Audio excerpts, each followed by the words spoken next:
My feel of Lindsey Graham in the state is that he is very good with constituent services, which, as anyone knows that's worked in and around the federal or state government, that, sometimes makes the difference.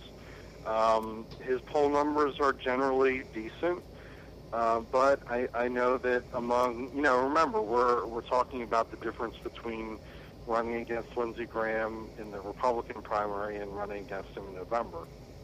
In the Republican electorate, I think he's very vulnerable on immigration. I actually am wondering if he may not run at all. I think his stand against Rand Paul was quite telling and interesting, and obviously was a major motivation for me to think about this seriously. So I'm looking to see, how and if the Gang of Eight amnesty immigration thing comes out, how that's received, and how he's positioning himself.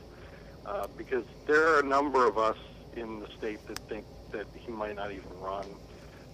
That, by the way, wouldn't change my my decision. The one thing that does bother me that I was going to challenge, and still will as a citizen and a voter, challenge Lindsey Graham on is the idea that he's this great supporter of national defense. Well, to a certain extent that's true, but I don't understand how a senator who takes an oath to uphold the Constitution was one of the key cheerleaders for using U.S. military resources in Libya that was an unconstitutional military action. Now, we can debate the merits of Libya, but the fact of the matter is Congress authorized action in Afghanistan and in Iraq in response to UN resolutions.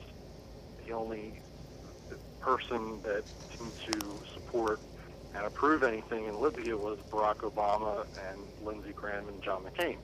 So that whole issue, of course, led up to the conditions that led to the Benghazi attack, which, again, I think Graham has been good in the follow-up, but it seems a little CYA now. So I think there's a lot of vulnerabilities that I think a consistent conservative from the right could come on him on practically almost every issue, and I think he is vulnerable.